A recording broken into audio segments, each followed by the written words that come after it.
Lovely form this one has, all the way from South Africa, home of the spirit quartz.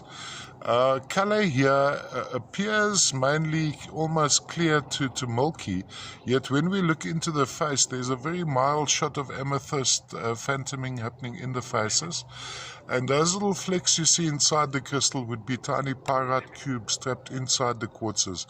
Now, my question is always when at some point in the forming process, when the pyrite loses its sulfur and goes over into the likes of goethite,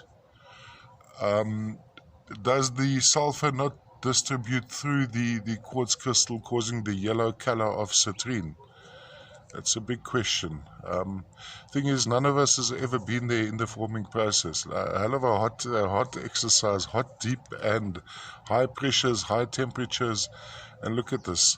So typical to the deposit, Bucanatuk, we have the central quartz crystal, the prominent crystal there with the small crystals around it. This is quite an impressive piece. Really good size and yes, lovely form. When we look at the core there, you can see what happens.